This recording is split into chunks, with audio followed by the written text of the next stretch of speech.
Fl-isem tal-Missier u tal-Iben u tal-Spiritu Santu. Amen. Alla sidna ġej bil-qawwa u jdawwa l-għajnejn il-qaddejja tiegħu. Alleluja. U Eżies, għaddew 40 jum il-ferħ tal-festa tal-Miliet. Illum qegħdin niċċelebraw il-jum imbierek meta Ġesu kien ippreżentat fit-Tempju mill-Verġni Marija u minn San Ġusepp. Mhux biss biex jurina li huwa wkoll għata l-liġi ta' Mosè, imma iżjed minn hekk biex joħroġ jiltaqa' mal-poplu fidil tiegħu. L-Ispiritu Santu anqal żewġ tixjieħ qaddisa, Xmun u Anna, ħalli jmorru fit-Tempju u huma fid-dawl tal-istess Spiritu Santu għarfu l-mulej u kollhom ferħana stqarrew it-twemmin tagħhom fih. Illum aħna wkoll inġbarna qalb waħda fl-Ispiritu Santu u sejrin fid-dar ta' Alla biex niltaqgħu ma' Kristu. Nitolbu li nsibuh u narfuh fil-qsim tal-ħobs fl-Ewkaristija mqazza sa mal-mulej jiġi u narawh fil-glorja tiegħu. Nitolbu. O Alla, bidu u għajn ta' kull dawl, inti llum lil Xmun il-ġust u rejtu lil ibnek id-dawl li ġie biex idawwa l-ġnus. Fiċ-ċokon tagħna nitolbuk, qaddes din ix-xema bil-barka tiegħek u ilqa' it-talb tal-poplu fidejl li jinġabar quddiemek bid-dawl jixel fidejh, ifaħħar l-isem qaddis tiegħek. Int mexxih fit-triq tal-virtù u waslu fid-dawl li qatt ma jiġi nieqes bi Kristu Sidna.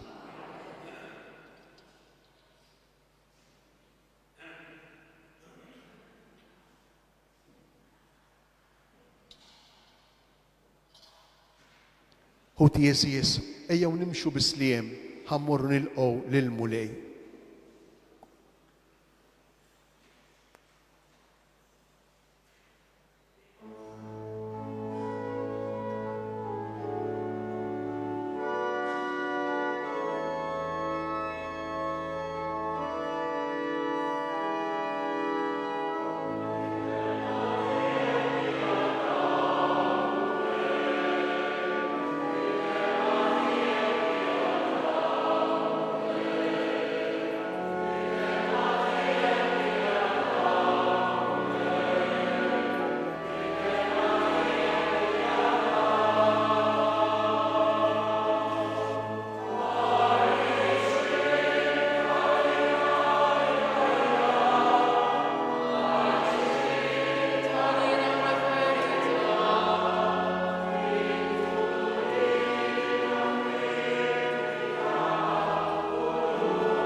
Ħuti bid-dawl fidejna li hu Ġesu, ejjew narfu ħtijietna u nitolbu lil mulej kollu ħnina minna biex niċċelebraw kif jixraq dejn l-Ewkaristija.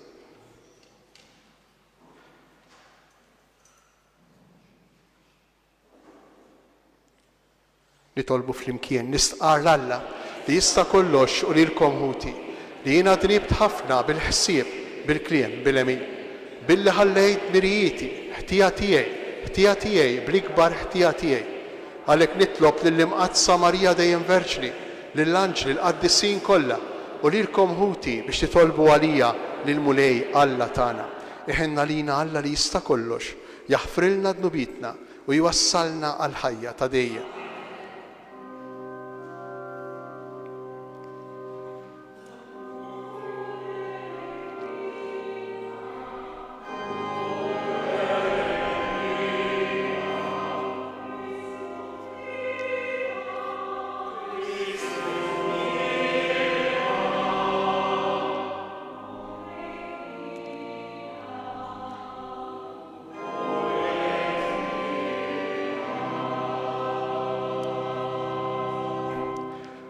Nibqgħu bix-xema tixel matul il-glorja kollha li se nkantaw mbagħad nitfuha qabel ma nisimgħu l-kelma li id-dawl li għandna f'idejna, id-dawl tal-kelma u mbagħad id-dawl tal-Ewkaristija.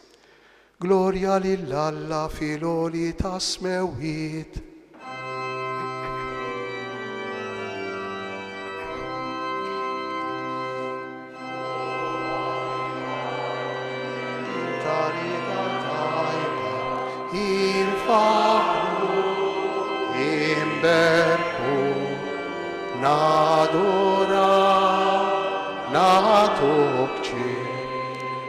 Inroddu lek ħajra l-glorja kbira tiegħek u lej Alla sultan tas-sema. Alla missier li tista' kollox. Mulej iber wadini Ġesu Kristu. Mulej Alla ħaruf tal-Alla din il-missier. Int li tneħħi d-nubiet tad-dinja ħenna lina. Int li tneħħi d-nubiet tad-dinja il-qattab tagħna. Int li qiegħed fuq il-lemin tal-missier ħenna lina. Għaliex int waħdek qaddis, int waħdek mulej, int waħdek l-għoli Ġesu ma l-Ispirtu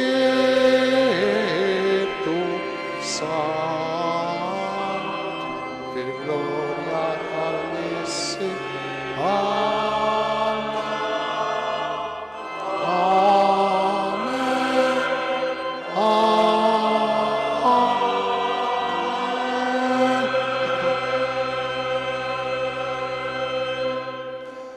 Nitolbu.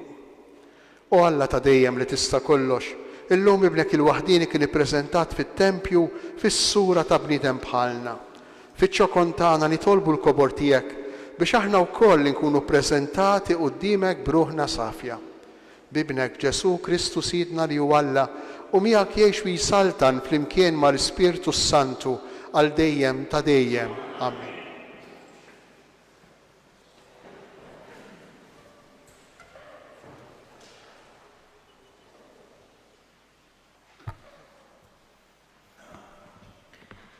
Qarrim il-ktieb tal-profeta Malakija. Dan jgħid il-mulej tal-eżerċti. Araw, jiena se nibgħat il-messaġġier tiegħi biex iħejji triq qudiemi. U minnu fih jidħol fit-tempju tiegħu is-sit li intom qegħdin tfittxu. U l-anġlu tal-patt li intom tixtiequ arawh ġej. Imma min se jissapporti l-jum tal-miġġa tiegħu? U minnu li se jieqaf meta jidher?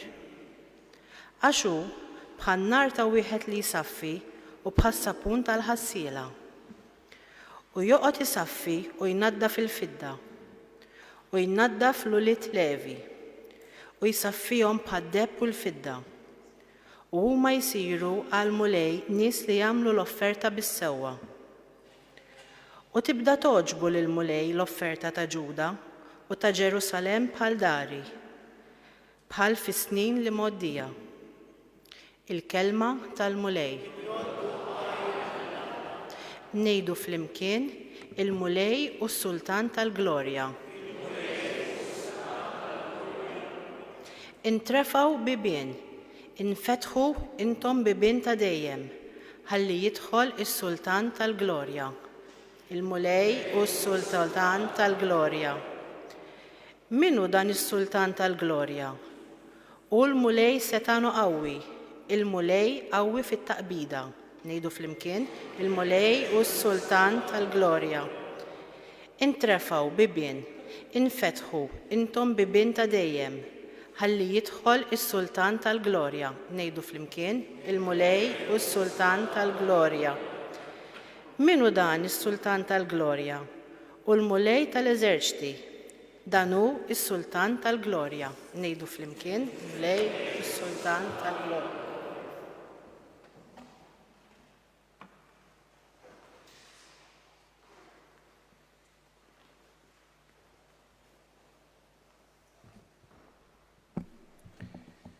Qari mill-ittra lil-Lut.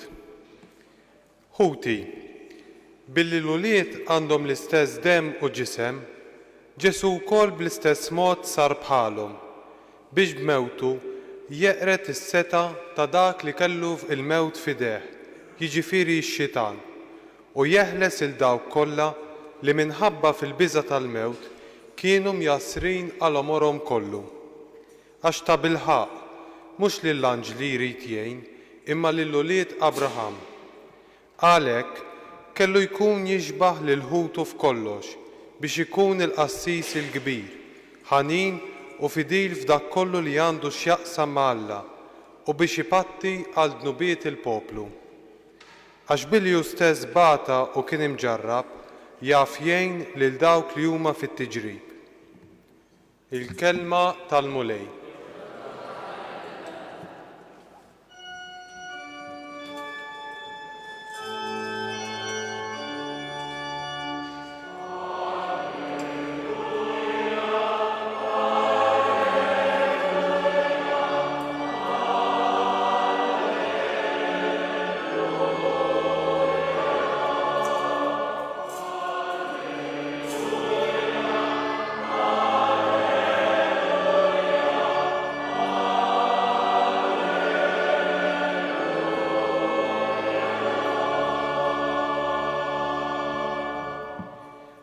Dawl biex idawwal il-ġnus u glorja tal-poplu tiegħek Iżrael.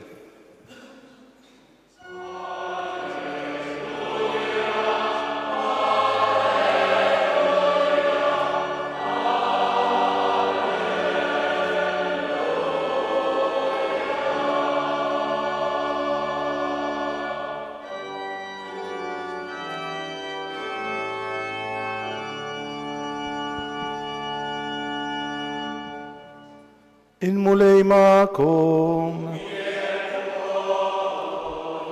Qari mill-aħbar it-tajba skont San Luqa.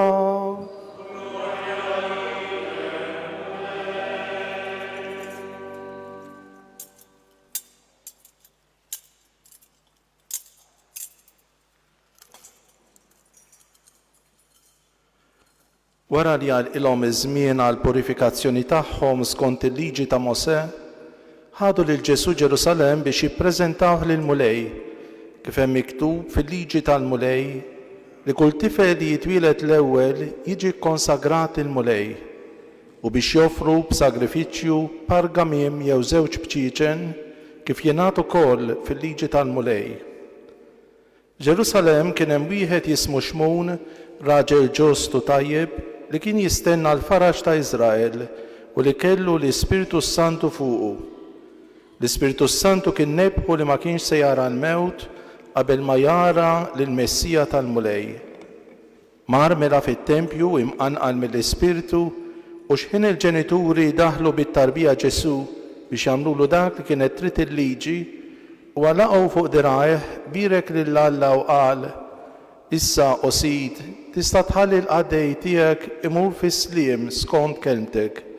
Għaliex għajnej jaraw is-salvazzjoni tiegħek li jint ħejjejt tal-popli kollha, dawl biex idawwal il-ġnus u glorja tal-poplu tiegħek Iżrael. Missieru u ommu baqgħu mistaġba b'dak li kien qiegħed jingħad fuqu. Xmun berikom u qal lill-ommu Marija: Ara, dan se jġib il-waqgħa u l-qawmien ta' ħafna f'Iżrael, se jkun sinjal li meruħ, u int ukoll sejf jinfidlek ruħek biex jinkixfu l-ħsibijiet moħbija fil-qlub ta' ħafna. Kien hemm ukoll waħda profetissa Anna bint Fanuel mit-tribu ta' Aser, kienet imdaħħla ħafna fi żmien, wara ġbubitha kienet għamlet 7 snin miż-żewġa u imbagħad romlot. Sa ma kellha 84 sena ma kienet titwarrab qatt mit-tempju, lejlu nar taqdi lill-Alla fis-sawm u t-talb. Dak il-ħin stess waslet u bdiet trotħaj lill-Alla u titkellem fuq it-tarbija ma dawk kollha li kienu jistennew il-fidwa ta' Ġerusalemm. Meta temmew kull ma kellhom jagħmlu skont il-liġi tal-mulej, reġgħu lura lejn il-Galilija fil-belt tagħhom ta' Nażaret, u t-tifel baqa' jikber u jissaħħaħ mimli bil-għarf, u l-grazzja ta' Alla kienet fuqu. Il-kelma tal-mulej.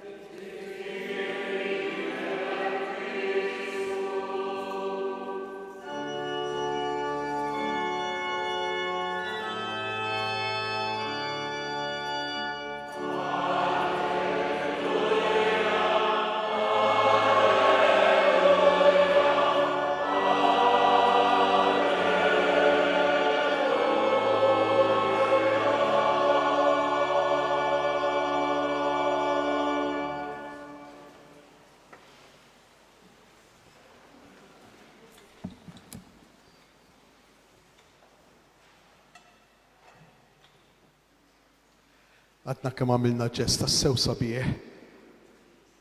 Għadna kemm xelna x-xema l-kol flimkien u zammejnija. U din ix-xema tfejnija meta bdiet tissemma l-kelma talla. Għax il-veru dawl hija l-kelma talla, il-veru dawl u Ġesu fl-Ewkaristija, il-veru dawl u Ġesu u Ġesu. Jien ma nafx tiftakrux fil-ma sagrament, fil-ma mis-sagramenti, fir-rejt tas-sagrament. Mhux xi ħaġa li nżidu jew li nżejnu bija. Fir-rett tas-sagrament hemm ix-xema, tiftakru fl-ma sagrament hemm ix-xema propju fl-ewwel wieħed. Is-sagrament tal-Magħmudija. Għalli ma raġuni. Għax ix-xema, il-blandun, huma s-sinjal ta' Ġesu.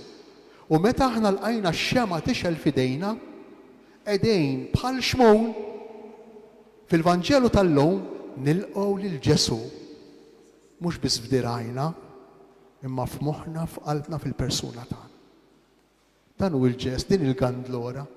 Nilqgħu nerġgħu nġeddu il-fiduċja tagħna f'Ġesu u nġeddu r-rieda tagħna li nilqgħuh bħala d-dawl, bħala l-mexxej ta' ħajjitna.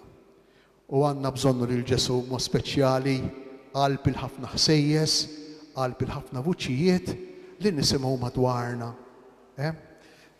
Ma tafx x'inhi l-verità, ma tafx x'inhu sew jew x'mhux, ma tafx x'inhu tajjeb jew ħażin, m'għadniex nafu x'inhu tajjeb jew ħażin.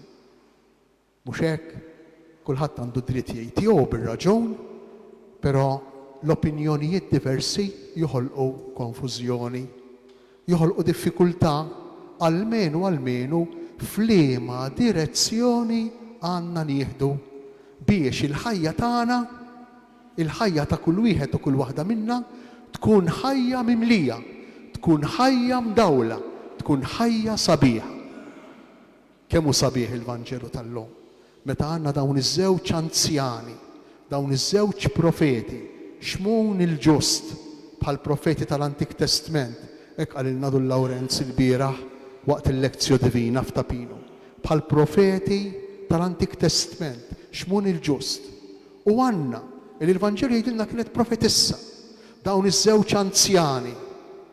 Allura minn barra l-ħafna disturbi li jkollhom l-anzjani mhux hekk, l-anzjani jibdew jinsew, xi ftit Alzheimer, xi ftit dimensja, però l-anzjani huma nies li għandhom ftit esperjenza, jew forsi ħafna esperjenza, u għandhom il-kapaċità li jintuwixxu, għandhom il-kapaċità li jarfu dak li forsi iż-żgħażagħ jaħrabilhom, jibqa' dejjem fuq rashom.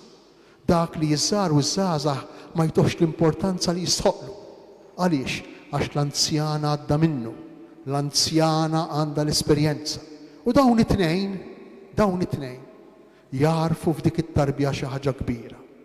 Jarfu f'Ġesu id-dawl mhux biss ta' ħajjithom, interessanti, mhux biss ta' ħajjithom għax ħafna drabi nfittxu s-sodisfazzjon tagħna, il-ġid tiegħi personali biex noqgħod sew jien, le ma dawn ħasbu fil-poplu kollu, dawl għall-poplu kollu, glorja għall-Iżrael, ħasbu fl-oħrajn, ħasbu fil-bqija tad-dinja, mhux fina nfusna biss.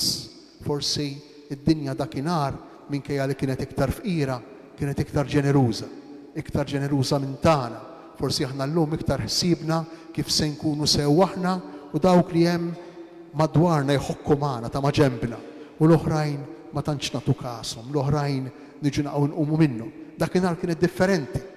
Kien hemm iktar interess fis-soċjetà in ġenerali, fil-bniedem in ġenerali, fil-futur. Tant ħaseb għal-futur x'mown il qallu issa u sejt tista' tħalli l-qaddej tiegħi imur fis-sliem skont kelmtek. Ma kellux il-problema u x'mown. Imma ħaseb għal-futur. X'mown kellu viżjoni li ma kienx magħluqa biss għall-preżent għal dak li qiegħed jiġri dak il-ħin, imma kien qiegħed jaħseb ukoll għal-ġejt tal-ġenerazzjonijiet futuri. Kemm hu sabiħ il-Vanġelu allura illum illi jgħinna lilna li qegħdin hawn, lilna li nsar, li nerġgħu nġeddu x-xewqa tagħna li nilqgħu f'dirajna, nilqgħu fil-persuna tagħna lil Ġesu. Jalla inħallu lil Marija u lil Giuseppi. Intom hawnhekk u xekk dan il-katedral huwa dedikat lil Marija lil Madonna. Jalla nħallu lil Marija. Iġġibilna lil Ġesu. Poġġielna lil Ġesu f'dirajna kif poġġietu f'dirajn xmu. U jalla aħna wkoll inħossu dak li ħass xmun meta laqgħu f'dirajh. Inħossuha fil-qalb tagħna li verament Ġesu u t-triq, verament Ġesu u d-dawl, verament Ġesu u l-glorja u l-pejs, it-toqol, il-valur, dak li jurina minn Alla tassew, dak li jurina lejn fejn aħna mexjejn u dak allura li jurina kull pass li rridu mmiddu f'ħajjitna.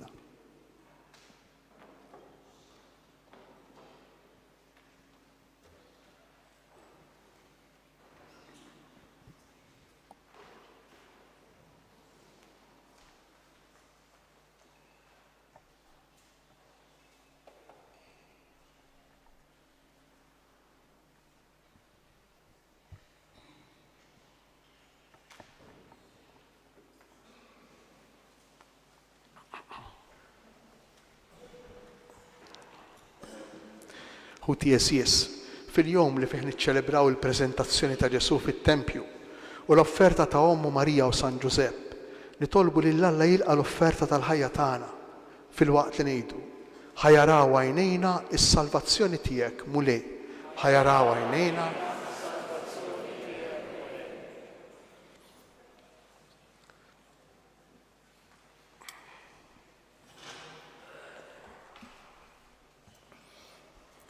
Għas-saċerdoti biex ħajjithom tkun taqbel mal-offerta tas-sagrifiċċju ewkaristiku li jiċċelebraw.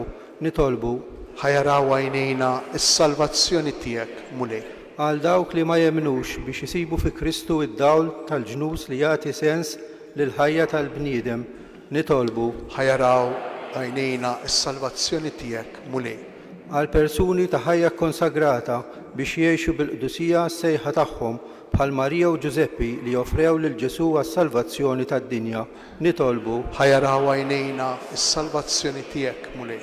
għalina biex nitalmu naqdu l-offerta tal-ħajja tagħna ma' dik ta' Kristu fl-Ewkaristija, nitolbu ħajaraw għajnejna is-salvazzjoni tiegħek mulej. Fil-Vanġelu li għadna kif smajna, għandna l-ġenerazzjonijiet kollha madwar tarbija, madwar it-tarbija Ġesu. U kull persuna, Marija, Giuseppi, Xmon, Anna, jibqgħu bħalqhom miftuħejn quddiem il-misteru ta' tarbija. Jekk nixtieq li nitolbu flimkien, mod speċjali f'dawn il-ġranet, għall-familji kollha li għandhom it-tfal, biex qalb id-diffikultajiet u l-problemi kollha li tista' toffri l-ħajja. U aħna nafu li jista' jkun hemm 1000 diffikultà ġo familja. Bl-għajnuna ta' Alla u bid-dawl ta' Ġesu, il-familji jagħmlu l-aħjar għażliet għal uriedhom żgħar mod speċjali u għalihom nitolbu. Ismana nitolbuk mulej. Mulej Alla tagħna, ilqa' talbiet tal-poplu tiegħek bl-interċessjoni ta' Marija, Omm ibnek Ġesu Kristu Sidna, li jgħix u jsaltan għal dejjem ta' dejjem. Amen.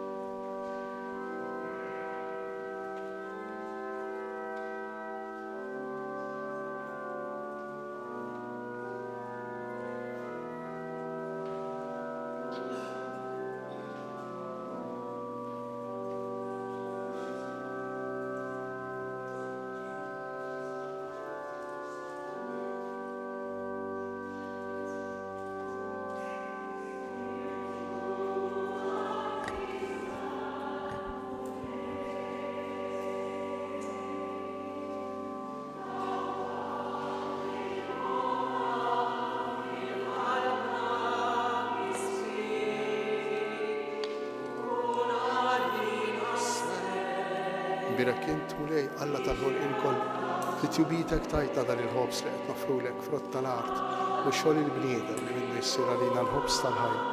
Birek Alla għal dejjem. Birek int mulej Alla tal-ħolqien koll, fit-tjubitek tajta dan il-bnied li qed nofrulek frott tad-dinja xogħol il-bniedem li minnu jsir għalina x-xorb tar-ruħ. Birek Alla għal dejjem.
Jitolbu ħuti biex is-sagrifiċċju tiegħi u tagħkom ikun joġob l-Alla l-Missier li jista' kollox.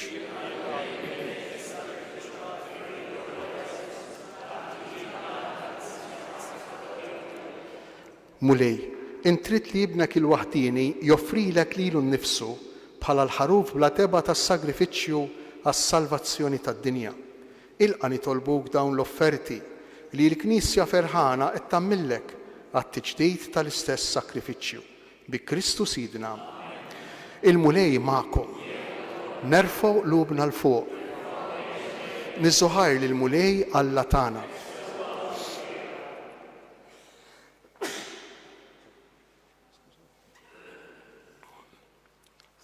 Sewwa xieraq tas-sew mulej missier qaddis, Alla ta' dejjem li tista' kollox. Tajjeb u taġid tas-salvazzjoni tagħna li dejjem u kullimkien inroddulek ħajr. Illum l-iben tiegħek li hu miegħek minn dejjem u għal dejjem kien ippreżentat fit-Tempju u l-Ispirtu Santu rieħ qudiemna bħala l-glorja ta' Iżrael u d-dawl tal-ġnus. Għalhekk aħna nilqgħu ferħana lis-Salvatur li jintbattilna u flimkien mal-anġli u l-qaddisin tiegħek infaħruk u intennulek bla għeda.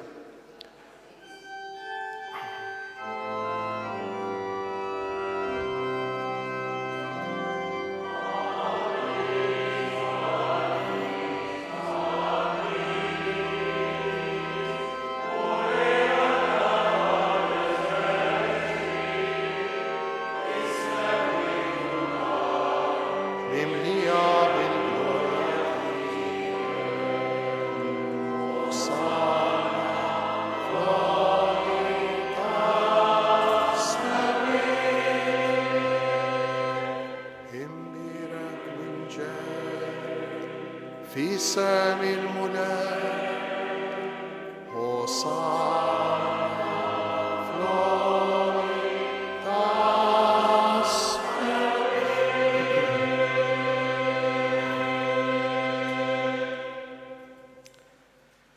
قديس tas-sewient mulej, inti lajn ta' kull qdusija. Qaddis għalhekk nitolbuk dawn l-offerti bil-barka tal-Ispirtu tiegħek biex isiru għalina l-ġisem u d-dem ta' Sidna Ġesu Kristu. Li meta kien se jingħata biex minn rajħi bati ħajl ħobs, ratti l-ħajr, qasam tal id-dixxipli tiegħu u qal: ħudu u kulu il-koll minn dan għax dan huwa ġismi li jingħata għalikom.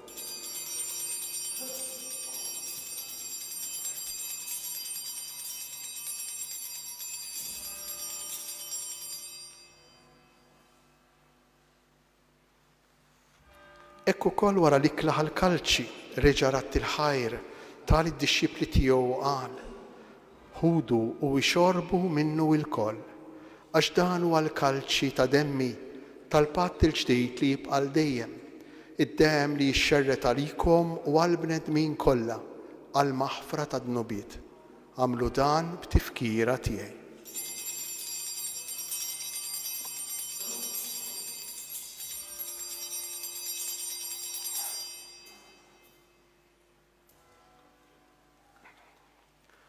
Dan hu l-misteru tal-fidi.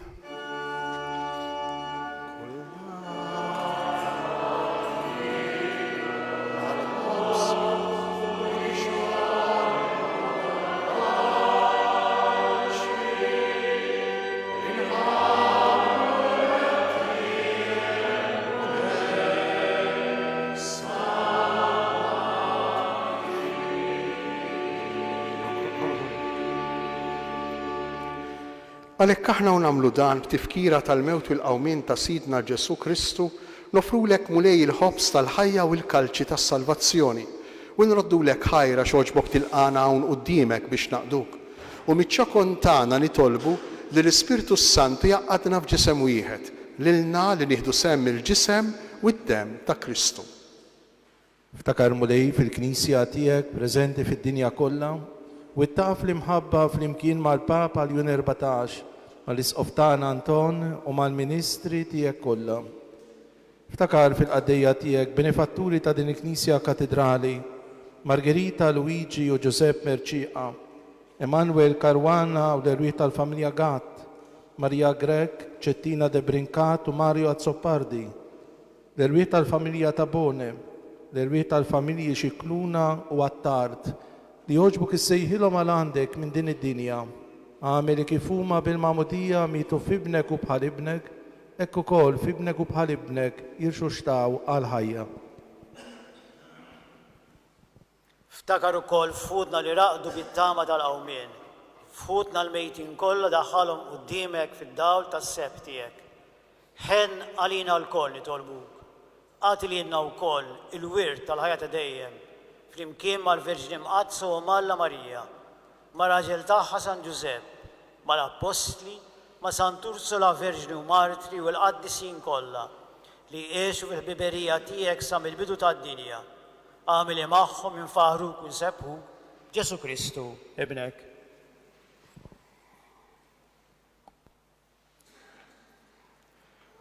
Bi Kristu, ma' Kristu, fi Kristu, jingħata lilek Alla Missier li tista' kollox, flimkien mal-Ispirtu Santu, kull ġieħu glorja għal dejjem ta' dejjem. Amen.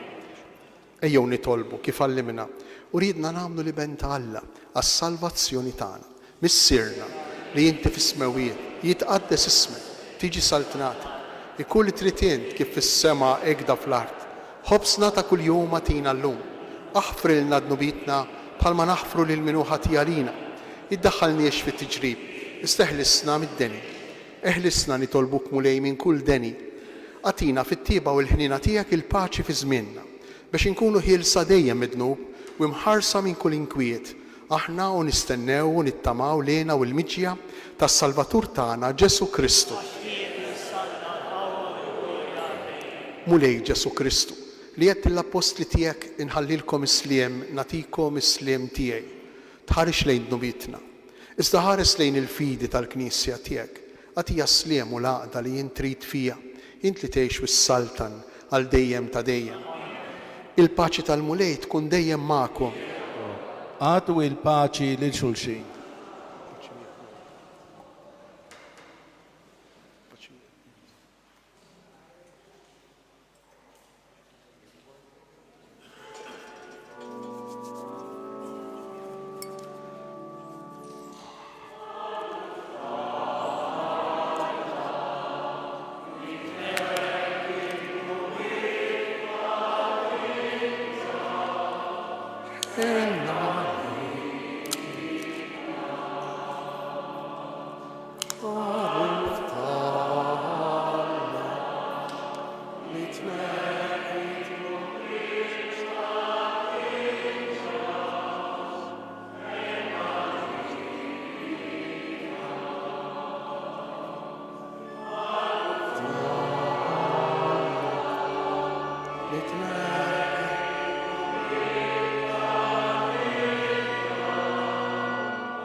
Dan hu l-ħaruf ta' Alla, dan hu Ġesu id-dawl tal-ġnus kollha, il-glorja ta' Iżrael. Dan hu dak li jerfa' fuqu l-ħtija tagħna, ħenjin aħna li aħna mistiedna għal din l-ikla tal-ħaruf. Ma jistroqlix li istahejt kelma waħda u ruħi tkun fejn.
Nitolbu.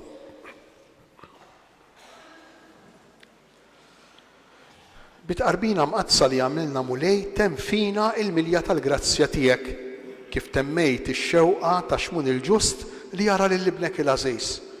U bħalma hu ma rax il-mewt qabel ma laqaf diraħ lil Kristu, hekk ukoll għamel li aħna nimxu l qudiem biex nilqgħu lil mulej Ġesu f'idejna u nidħlu miegħu fil-ħajja ta' dejjem bi Kristu Sidna.